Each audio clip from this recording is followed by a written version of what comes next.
Hi there, everyone. I'm Sam McKenzie, and welcome to the Max Loves Midland Show.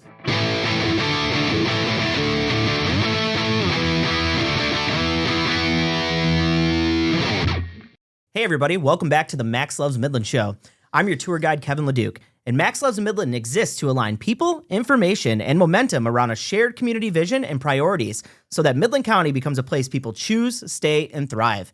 And no matter how you're joining us, we appreciate you being a part of the ride today. So whether you're watching on YouTube, listening on Spotify, Amazon, Podbean, Apple Podcasts, wherever you get your shows, we appreciate you listening. And also, if you are out there listening on the radio, we appreciate our audience on WSGW. If you are unable to grab this podcast digitally sometime and you are in your car, make sure you check us out. We're on WSGW. That's 100.5 and 790 News Radio WSGW. We're on Saturdays at 9 a.m. and Sundays at 4 p.m., and we appreciate you being with us. And here with us today, we also appreciate Sam McKenzie for being with us as well. Sam, I am so excited to have a conversation with you, and this is something that's been in the works for a long time. You've been on our short list for over a year now, so we want to make sure that we're going to have a great time here, and hopefully we show you the hospitality here at Max Loves Midland. Ta-da, here I am. There we go. We love a musical intro, and I think we're going to have a good time. And for our audience out there, we're going to have listeners from Bay City, Saginaw, Midland, all over the place. And I think it's really cool because you represent an organization that covers the entire region. So for those unaware, let's talk a little bit about what you do at Hidden Harvest. Yeah. So I am honored to serve as the president and CEO of Hidden Harvest. And our mission, it's really simple. It's kind of what your mom and dad tell you to do. Clean your plate. And if you're going to have excess food, make sure that that gets to some place that can put it to good use. So when you're thinking about that mission and the importance of that, how does it come into action in our communities and how can you see it really move forward? Yeah, so we work with so many amazing people, and we just take that good resource that's already out there. We pick up from restaurants, grocery stores, bakeries, farmers, so many different food locations that we're very blessed to have throughout our region. And then we share that good food to food pantries, soup kitchens, the homeless shelters, domestic violence shelters, substance abuse recovery programs. We share it to after-school programs, anywhere that, there's people looking to get a little help. And we just make sure that that good resource that's out there gets put to good use. I want to give a shout out to our friends here at JNC Media as well. And beforehand, I was talking with Josh, and Josh said he was at a food distribution even on Saturday. You guys are all over the place. So when we're talking about your impact in this area, not only do you impact these three specific counties that we identify here as Bay, Saginaw, and Midland, but you're really kind of affecting the surrounding region as well. Right. So last year we kind of creeped into 10 different counties, and we rescued 3.8 million pounds of food, which has a value of over $11 million, and we gave it all away for free. That's the name of the game, though, right? You are here to impact people's lives, and we understand here in Midland County, and we've talked about it on this show before, too, the number one phone call to 211 is still food insecurity. Yeah, we are so fortunate to have 211 to direct people to the resources that exist in the community. And it's great. Our food not only helps people dealing with food insecurity, but it also goes towards hitting some of those other needs that 211 sees. Because if we share food to Midland's Open Door, they can then direct resources in their budget towards finding long-term housing for people. And this wasn't a linear path for you to get directly to Hidden Harvest. You didn't just come out of nowhere and say, you know what, this is what I'm going to do with my life. But I think it's great. I love talking with people that have a view of our specific area that's kind of a close by bird's eye view. Small towns locally. So you're actually from the Thumb. I am. I grew up in Kingston, which is right on M46. There's like one blinking yellow light. If you huge know, town, huge place. if you blink, you miss it. And so coming to Midland, it was always great coming to visit my aunt and uncle who lived here in town. They owned a restaurant, Billy Bones Barbecue, back in the day, and it was always wonderful coming here to see a show at Midland Center for the Arts and going to the Midland Fairgrounds for the UAW Fun Fest. Just kind of some special memories I have of Midland growing up. growing up in Kingston, that's a pretty small area. How many did you graduate with? I had 39 people in my graduating class. That's actually pretty boisterous for some of their graduating classes. So there you go. Yeah. And it's nice. You know everybody and their parents and their dog and cat and, who they live next to. I think the Thumb is one of the only places that can really give that view of the Great Lakes Bay region as a destination spot, where we really do act as a metropolitan area for certain communities, yet we don't really think of ourselves that way. Yeah, so to me, Midland is like the big city. It's a place you go to if you want to see a movie, if you want to go buy a new pair of shoes, or just any kind of special shopping trip or night out on the town. I remember seeing the Who's Tommy at Midland Center for the Arts, and it just blew my mind. It was absolutely amazing. What I love is you did the same thing I did, which is you take the huge trek into these big areas from your little small town, and you go to a massive university like Saginaw Valley State University, which is the same thing I did fresh out of high school. And it was kind of the familiar spot for you to still be close to home, but yet grab a meaningful education. Yeah, so SVSU was so good to me. Definitely proud to be a Cardinal. I'm actually one of their distinguished alumni, which is very humbling. And we have a great relationship. We get to pick up food from SVSU. They're one of our food donors. So when they let out for summer break, when the semester's over, there's a huge amount of food we get to go pick up. So SVSU is still a part of my life. Did that relationship exist with them being a food donor prior to you working at Hidden Harvest? Yeah, SVSU's been on board for a long time, and it's just great to have that connection to the university. The students have done different food drives for us before. We actually were the recipient after I came to Hidden Harvest for the Battle of the Valleys competition, where they pick an organization to raise money for, and it's all led by the students, which was really a huge blessing to us. That's cool. So when you're walking into places in our area, are you kind of always scouting out more locations to be spots you can pick up from? Because I never thought about that side of the business. You have to go engage in business development still. Yeah, so we're always talking to different chefs, people in the kitchen. We're scoping out, which areas are easy to pick up from. It's like the back behind the scenes entry points to these locations. We've got lots of friends in the food industry, but we're always willing to make more friends. I mean, it's easy for us to put on our broadcasting voice and do the show, but the work you're doing is so unbelievably meaningful, and it's just so heartfelt. And I think it's one of the organizations that really sticks out when you think about tangible outcomes. It's just very simple, the roadmap from how your work gets done. Yeah, so the Saginaw Community Foundation founded Hidden Harvest based on these principles of all the nonprofits in the community. They're looking for resources. Yeah, of course. And they go to our area community foundations for financial resources. But if there's food available, that's definitely something that is going to help them save money in their budget so that they can do their overall mission. And so we're very thankful for that start that we got and how far we've come along the way. And you've personally came a long way from working night shift at Saginaw Valley State University as well. And that's how you first became aware of Hidden Harvest, correct? So when I was a student at SVSU, I took this amazing volunteer job at the hospital hospitality houses of Saginaw and welcomed people to our community who were receiving medical care. And so during that time, I got free housing, which was awesome. And Hidden Harvest would show up at our door and drop off amazing food that we could share with our families who had a loved one in the hospital. And it was wonderful seeing that food go into action. And then I was there for 10 years. And so then being the one to go to Hidden Harvest warehouse and pick up and find the items that our families could really use, it was so much fun. It's like a treasure hunt. It's so cool. And then you kind of at that point, when you start building that relationship with Hidden Harvest and you see these organizations, and I can probably say the same thing about the Community Foundation, when you look at the way somewhere operates and you say, that's kind of a place that I want to be a part of and that's somewhere I could put my heart into. I think it's really difficult to make that change in a career path, especially when you're looking at going down one trajectory that didn't say, I'm going to lean into nonprofit work. And you really put your heart into it.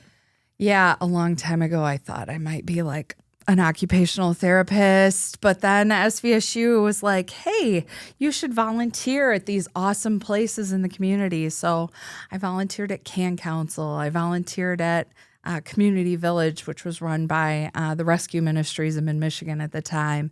And getting those volunteer experiences, I was like, oh my goodness, there's so many wonderful people who are devoting their lives to community service. And it's a joy to be around them. When you're making that connection and you're really seeing the organizational side of Hidden Harvest's work while you're at SVSU, how are you connecting it back to the individuals that they're impacting and how that relationship works? So our food reaches about 85,000 different families within the region. Knowing that, each of these agencies have a role in reaching, whether it's a small community, food pantry that maybe can serve 10 families a week, they really get to build relationships with them. That's beautiful. Some of our agencies are seeing, 800 meals go through every Monday through Friday. They still manage to build relationships with people, but it might just be like, saying hi to someone that they do see in line every day. It's really amazing, the people in our community, not just those that are, the ones serving up the food, but really the resiliency of people that are going through the struggles and how they're getting back up on their feet. It's so wonderful. And I'm sure after being in your particular role now for, is it 10 plus years? Yeah. Being in your role for 10 plus years now, you get so connected to the work, and wherever you go, I'm sure people are like, oh, that's Sam McKenzie from Hidden Harvest. But you are so much more than that. You're also a wife, you're a mother, you're on the library board, I think. Yeah. That's pretty awesome. So let's talk about your life a little bit outside of the workplace, and we'll definitely circle back because I know you guys have some awesome stuff coming up at Hidden Harvest as well, in ways that folks can get involved. But yeah, where can we find you at most of the time? Yeah. So my husband and I and our 3 kids, we live in Hemlock. If I go like 10 foot north, I'm in Midland County, but I do live in Saginaw County. Sam McKenzie is regionalism. Yes. I'm everywhere. There you go. So in my, spare time, I'll say last night was a pretty good example. I went to the United Way Midland County board meeting. I'm honored to sit on their board. And then the Rockwell's Memorial Library, I am an elected official in this tiny little position. I'm the treasurer for our township's library. So got to stop by the library, which I absolutely love and value. And then I went to my kids' track meet, and it was just a wonderful all around evening. What a whirlwind experience. Crazy life. Yeah.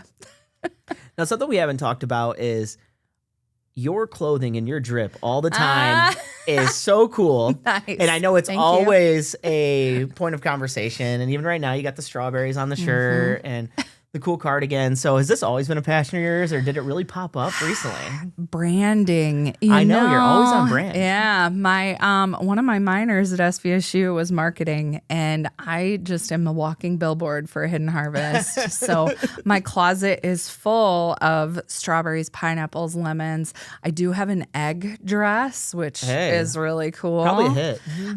My mom loves to go thrift store shopping. There's some great ones here locally. She's always searching for stuff for me. And then I have an aunt who lives in Oklahoma who loves to sew, and she makes stuff for me, which is so sweet. I'm going to start wearing the red glasses everywhere I go. They already just call me Max anyway. So There it's you like, go. I'll just throw the glasses on. We'll rock it out. It was funny because we had this conversation at work, and I work with Samantha Jones, and she also goes by Sam. And she's like, and she has like a very loud wardrobe as well. She does. Good wardrobe. Not loud. I shouldn't say loud. It's loud, amazing. loud in a good way. Bold. But she's Ooh. like, everywhere I go, it's like, they're like, wait, are you Sam McKenzie? Because they get our clothing confused. Yes. And I love her wardrobe. She really fits that together forward bold. Absolutely. You got to hit that bold piece her, here. You know, in her fashion.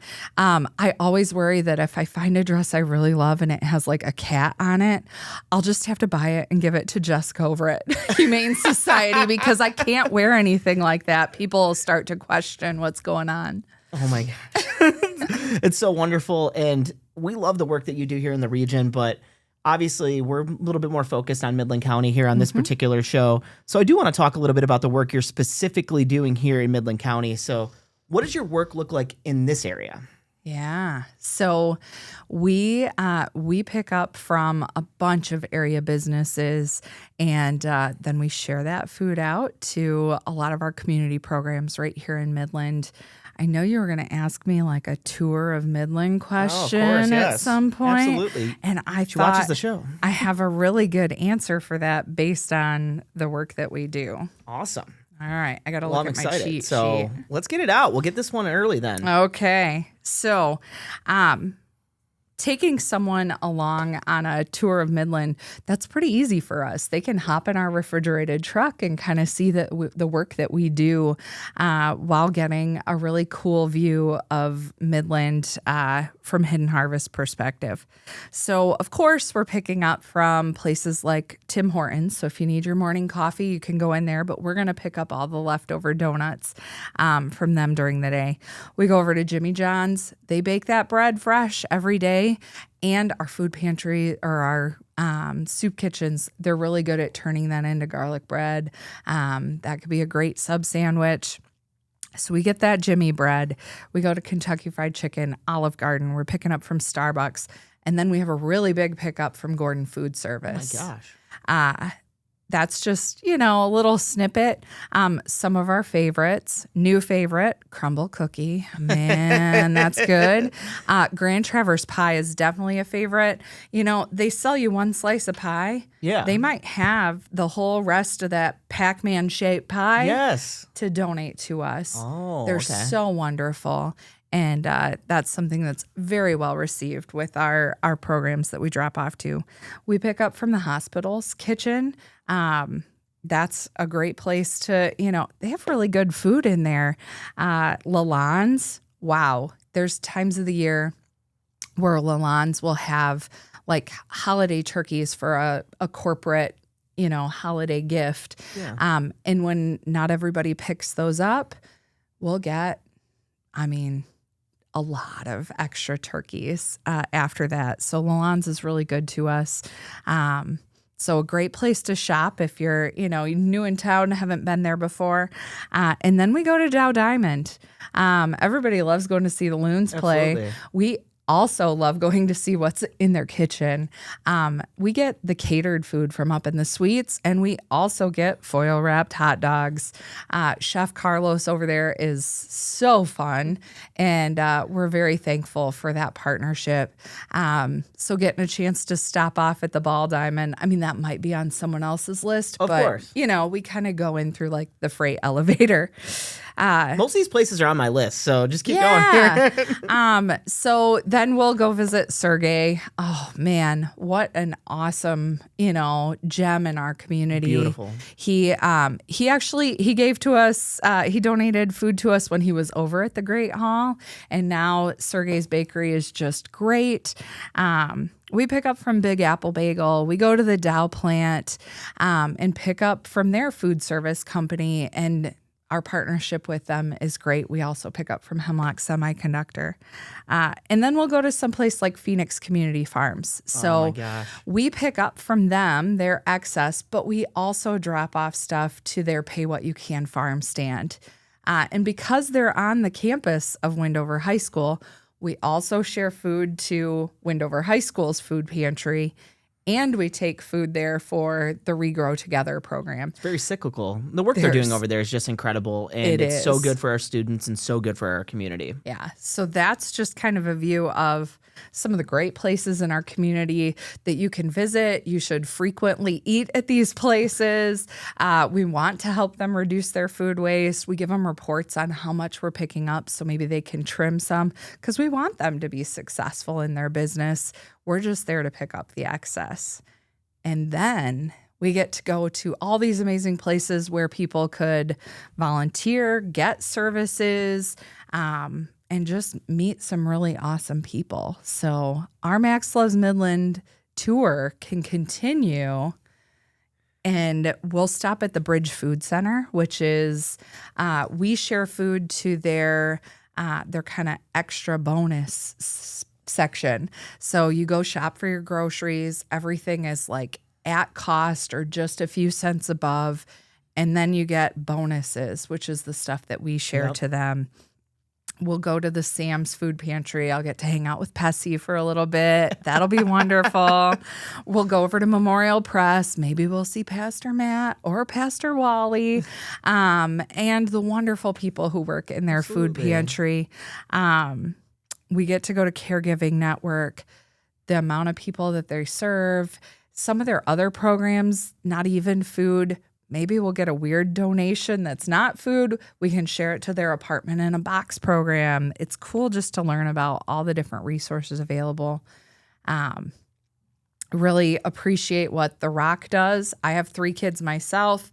I lean heavily on my in-laws to take care of them after school, but it's so nice. The Rock will share like Starbucks treats with them or stuff from Sergey, and the kids, they're just so excited. They'll send us a thank you note with a picture that they're, jazzed up about what treats we got to drop off. The list goes on and on. It's amazing. And I will say, we get to go to places like Sanford on our route. Yeah. How awesome is that? It's so cool to see the lake coming back when we drive over. I drove over it today and was like mind blown. It's so good. We go to Family and Children's Services. They've got a little food pantry. Just pick up what you need as you go in for counseling services. Like the different resources that are available, we get to see those firsthand, and our food just gets to help support all those missions. That's truly multi-generational support, and it's support throughout the county, which is absolutely incredible. And you're going to so many different places. What does it take from an organizational perspective? Like, what type of staffing do you need in order to do this? Like, this is, you just named like 100 spots in Midland.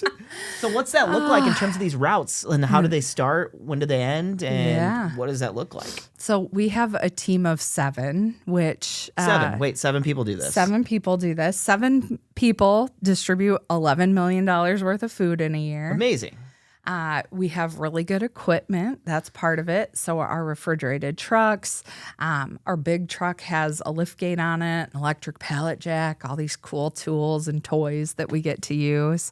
There's really a lot of help on the side of where we're dropping off to. So when we go to West Midland Family Center, Helen there is just absolutely amazing.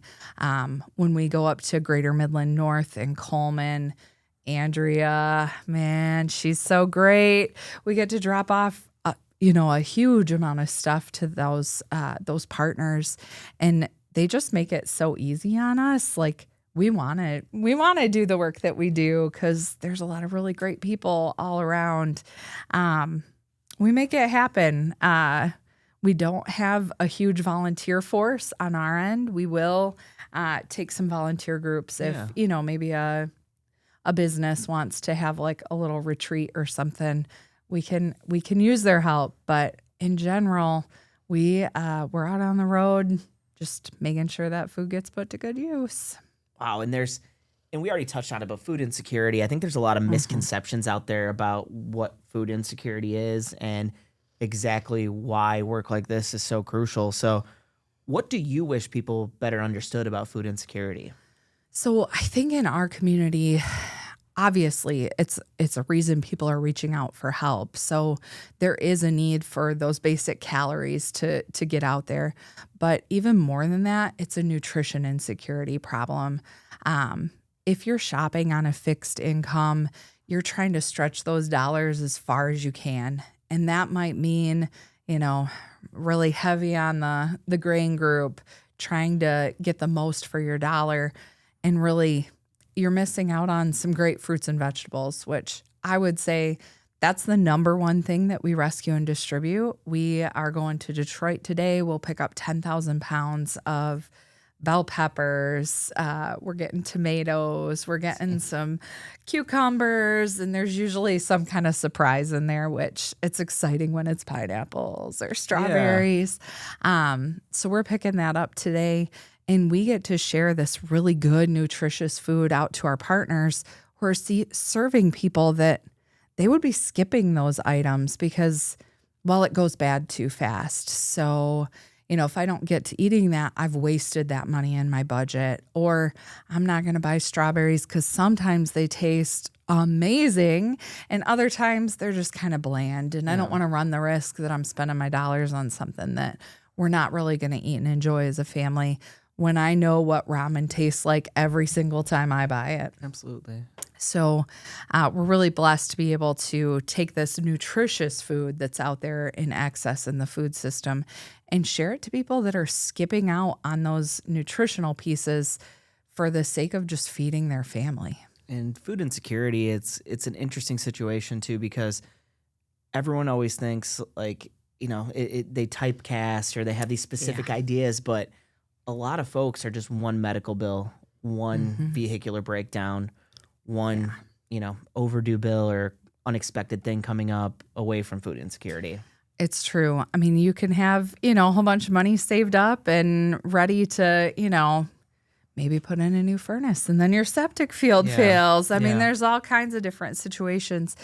And our partners who are serving those in the community, they really share that information back to us and say, this family, they had a flat tire. It's not the end of the world, but if you don't have the money to fix it and you have to get to work, then you're, it's just one setback away, and it can be something, really that small where the resources are out there. So leaning into the resources for food that are available, if that helps you have the money you need to get that tire fixed, I mean, definitely that's what we're here for. We want to help people make that progress. And if we want to have a community in a region that thrives as much as it possibly can, and we understand the utopian idea of everybody thriving is purely aspirational for the most part, but it's really hard for people to learn to be stable, to heal when they're hungry. Yeah. Performance when you're hungry, it looks totally different than when you have a full belly. Definitely. So we work with the Legacy Center, for example, and when people go there for tutoring, it's that, that's what they're there for, whether it's their reading program, the Barton program, any of that. You want the kids that are going to be served there to focus in on what they're there for. And if they're thinking, about, I really could use something to fill that, fill my tummy, it's not going to be as successful. So being able to work with such a wide variety of programs, it really makes it so our food does that much more than just food insecurity too. And you talked about the importance of all these partnerships, and you mentioned so many already, but even working with organizations that people don't associate with food, I think it's really innovative to hear you say things like, we're going to the Legacy Center. Well, why would food be involved in that? Well, of course, the food's involved in that. Learning's involved in that. And you need nutrition in order to fuel yourself. So one of my personal favorite partnerships is with 1016 Recovery Centers. So we drop off to multiple locations, and I'm such a fan because they've helped someone in my family. So my brother-in-law struggled with substance abuse, and he was in recovery for a while, and that's when I really got the opportunity to know him and to know that our food, I mean, if you're housing someone, for substance abuse recovery, you probably have to make sure there's 3 meals a day available at least. And so being able to save them money in their programs so they can help people like my brother-in-law, that means a lot to me. So when we take a look at this huge ecosystem, there's a lot of organizations working in this particular space. How do you work cross-collaboratively with other food-based organizations? Oh, we have so many great partners in the food system. Our mission is it's solely based on collaboration. So it's really awesome when some of our agencies reach out with that level of trust. So as an example, one of the shelters that we work with, they were offered this great connection to Boar's Head meat. I mean, this is like a premium product. All of our agencies could use more protein, but they were offered it, and it was more than what they could take on. I mean, that's like you're sharing your connection with us. So we'll go to Holland, Michigan, like once a month, and we can pick up maybe 7 pallets of meat product, and we'll bring it back to that shelter. But then we'll also be able to have the opportunity to share the excess from that one program across all of our agencies that are looking for that. And those agencies, I'm sure, will also be recognizing World Hunger Day, which is on May 28th. It is. So let's talk a little bit about the activity that you have going on for World Hunger Day and what is the meaning behind that particular day. Yeah. So for World Hunger Day this year, which is May 28th, we're focusing in on our capital campaign project that we have going on. So we share the Hunger Solution Center with the Eastside Soup Kitchen, and we're in the process of expanding right now, and we definitely need the space. So we're going to be at the Midland Farmers Market on the Wednesday before, so May 27th. On May 28th, we're doing a food distribution. But we're just asking people to really think about, their own consumption, their own charitable giving, and their own volunteerism, and maybe find a way to kind of plug in and see what they can do to help our community. And that's not the only thing you have going on either. So let's talk a little bit about celebrating some good taste. What's going on? So our annual fundraising event is on June 24th at Dow Diamond. And we call it Celebrating Good Taste because we really get to experience good food throughout the year. But at our event, it's very obvious the work that we do. So you can kind of walk around the room and graze with all these amazing food donors who are also chefs in our community. So I personally love the Maple Grill. I live in Hemlock. We're really close. We all love the Maple Grill. We all love the Maple Grill. So you get to stop by and see what, seasonal farm to table surprise that they have for you. We have commitments from a lot of different food donors that are going to be at our event.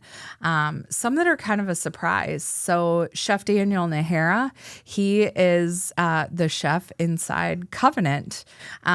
So you don't necessarily think like, ooh, hospital food, but I'm telling you, he likes lighting things on fire. He's done smashed tacos. He's done flambéed bananas Foster, a risotto wheel.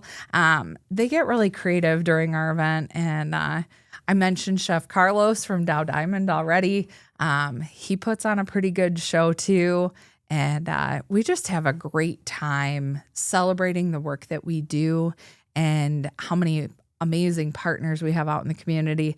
And there's a silent auction, a live auction, all that too, to help us raise funds for our program. Fantastic. Where can people find out more information? www.hiddenharvestshares.org. Awesome. hiddenharvestshares.org. Correct. Beautiful. We love to hear that. Now, we've talked a lot about what you do. We talked a little bit about who you are, but I want to get back to who you are a little bit more. So I know you're heavily involved in scouting. Oh, fun. And you recently got involved in Rotary, I believe. Yeah. Right? So what's some scouting advice you have for the people out there? Oh, my goodness. So I am my kid's Cub Scout leader. And I got to say, Cub Scouts is the most fun because we get to go out on the hiking trails here just south of town on Poseyville Road. That was a fun place to go on a hike. We've done bike kind of rally on the rail trail. A stop at Cottage Creamery is pretty great along the way. I will say we've been to the Tridge. We've played in the splash park there. I mean, it's all the things that you want to do as a family, but you might not make time for. And so Scouts just really gives me and my family that opportunity to to get out there and have a good time with some other fun-loving people. It's pretty great. And now switching that gear back to being a Rotarian now. You're here Yeah. I think twice every Thursday or something. I don't know how often Rotary meets. It's a lot though. Yeah. So what's something you've learned from Rotary, or what's some advice that you can give to folks out there that you learned from Rotary? So Rotary's motto is service above self. And You live that. Obviously, that, as an that might be your motto. instant connection to how I live my life and what Hidden Harvest is all about. To be in a room full of people that really do believe that, whether they're a financial services provider or, any other role in the community, we find ways to work together. I have the honor of chairing the Community Needs Committee. And so all the money that comes into Rotary from the pancake supper, oh man, pancakes is a big deal. It raises a lot of money for the community. I get to help distribute that out to youth programs in our community. Yeah, you go to the pancake supper, you see everyone you ever dated, anyone you ever worked for, anyone you've ever had an argument with. Everyone is at the pancake supper, but they're all there for a good cause. And it's awesome because it is such an amazing, diverse group from our community, because those pancake supper tickets, they get given away at the Food Pantry Network, but they also are shared to different corporations in the community. And so it's like everybody's at the pancakes, and then all those proceeds get distributed out to youth programs in our community. And reading those applications, I get to hear about some really awesome things that are happening. Amazing. And we always end the show the same exact way. And I always end it with the same exact question. And it's looking at the future of Midland County. So as you look at the future of Midland County, what are some of your hopes and dreams for this community, and what kind of place would you like your children to inherit? Oh, wow. So for the future of Midland County, I would really love to see the zero waste initiatives that are kind of, it's getting worked up in the legislation right now for across our state. But it would be so wonderful if our local businesses took that to heart, and we could just make sure that all these resources, and it's not just the food itself, it's the time that went into preparing that really good food. It's the shipping and logistics of how that food made it here, the packaging that it's in, all of that. We shouldn't waste that, all that effort. And so making sure that these really amazing resources that are out there get to those who need it, that'll go a long way towards supporting the needs in our community and just making everybody kind of happy along the way. That's incredible. So let's remind the people, where can they learn more if they want to learn a little bit more about Hidden Harvest? So if you want to learn more about Hidden Harvest, you can check out our Facebook page where Hidden Harvest shares, or you can go to our website at www.hiddenharvestshares.org. Awesome. Well, thank you for being with us today, Sam. Thank you, Max. And thank you all for being with us today as well. We really appreciate you being along for another ride here at the Max Loves Midland Show. And just a reminder, the Max Loves Midland purpose statement is, we exist to align people, information, and momentum around a shared community vision and priorities so that Midland County becomes a place people choose, stay, and thrive. So whether you're listening on Spotify, whether that's on Apple, Amazon, heck, wherever you're listening at, Podbean, or if you are tuning in on your radio right now on WSGW, we appreciate you coming along for the ride. If you're only listening to the show and you want to watch it, check out YouTube. That's where our full video episodes are. You can throw it up on your smart TV, throw it up on your computer, watch the whole thing, and really enjoy it. Also, make sure you're following us on social media. We're on TikTok, Instagram, Facebook, YouTube Shorts, wherever you're getting content at. Basically, you're going to find us. So come along, check out some of the stories on our website at maxlovesmidland.com. We've had over 7,000 events posted on the Max Loves Midland website. That's over 7,000 opportunities for community members like you to share some space with one another and draw your emotional connections tighter to this place that we call home. So thank you once again. We'll be along with you very, very shortly. So check us out. New episodes come out on Wednesday. And don't forget to follow us. And remember, as we say in Midland, if you build a bridge and it doesn't work, just build a tridge. Thank you. Subscribe wherever you consume media. Max Loves Midland is your entertainment, resources, and collective improvement hub for Midland County. Plan your next adventure in Midland at maxlovesmidland.com.